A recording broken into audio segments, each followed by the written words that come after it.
सबसे पहले तो नववर्ष की सभी राज्यवासियों को हार्दिक शुभकामनाएं। आज माँ छिन्नमस्तिके का दर्शन करके राज्य की खुशहाली के लिए प्रार्थना की है।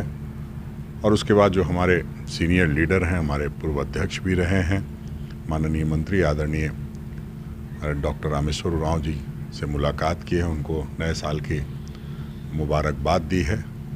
और ये जो हम लोग लगातार जनता को केंद्र बिंदु में रख के काम करते हैं, उस पर चर्चा हुई है। निश्चित रूप से जो इस तरह से हम लोग संजीदगी से काम करते हैं, उस पर समय समय पर हम लोग चर्चा करते रहते हैं। चूँकि नया वर्ष का पहला दिन है और हमारे अभिभावक स्वरूप हैं, तो एक बार मिलना आवश्यक बन पड़ता है, तो उस निमित्त में मिलने आया था। एक सवाल है कि आज ही के दिन अभी सूचना आई थी कि सरफराज अहमद जी चेन्नई के जो विधायक थे, वो विधायक पद से इस्तीफा दे दिए हैं और कल झारखंड के प्रभारी कांग्रेस के आने वाले हैं। एक समय में अचानक ये जो घटनाक्रम घट रहा है, किस ओर इशारा कर रहा है? देखिए, ये तो पहले से पूर्व निर्धारित कार्यक्रम के तहत जब भी कोई प्रभारी हमारे बनते हैं तो उनका आना होता है, और हम लोगों ने कल उनका अभिनंदन समारोह रखा हुआ है। साथ ही साथ जिला अध्यक्ष को के साथ महासचिव प्रभारियों के साथ सभी के साथ बैठक है, पीएसी की बैठक है, प्रकोष्ठ विभाग की बैठक है, जो बोर्ड निगम के लोग बने हैं उनकी बैठक है, विधायकों के साथ बैठक है 3 तारीख को। तो ये हम लोग की जो नियमित कार्रवाई है वो चलती रहती है। जहाँ तक सरफराज अहमद साहब का सवाल है, सरफराज अहमद साहब ही इस बात को बेहतर बता पाएंगे कि उन्होंने किस परिस्थिति में इस तरह का निर्णय लिया है।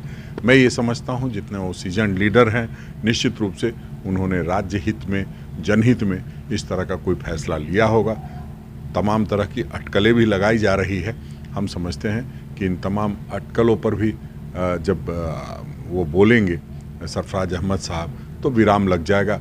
वो बेहतर बता पाएंगे, या झामुमो के जो साथी हैं हमारे, वो लोग बेहतर बता पाएंगे। कल सरफराज अहमद जी कांग्रेस में पहले थे, उसके बाद में एन वक्त में पिछली बार विधानसभा चुनाव में जेएमएम चले गए थे, और फिर चूँकि प्रभारी याद हो सकता है कहीं वो कांग्रेस में आने का मूड नहीं। अगर उनकी कोई प्रभारी से बातचीत हुई होगी तो मुझे नहीं पता, लेकिन मुझसे कोई बातचीत नहीं हुई है। और जब भी कांग्रेस में कोई निर्णय होता है तो प्रदेश के अध्यक्ष को की संतुति ली जाती है, तो हमें नहीं लगता इस तरह की कोई बात है। निश्चित रूप से जब तक वो कुछ कहते नहीं हैं तब तक इस तरह की बातें चलती रहेंगी।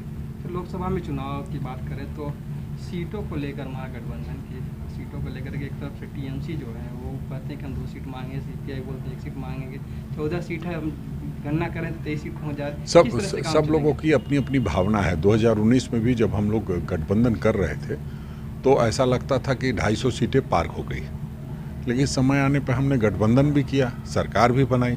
उसी तरह से समय आने दीजिए, सभी बातों का जवाब स्वतः मिल जाएगा। जब गठबंधन के साथी बैठेंगे, इंडिया गठबंधन के साथी, तो सभी लोग मिलकर के जो फैसला लेंगे वो सभी दलों के नेताओं को सर्वमान्य होगा। अपनी अपनी भावना से अवगत समय समय पर लोगों को कराते रहना चाहिए। राजनीति है, इसमें सब लोग अपनी बात तो कह ही सकते हैं।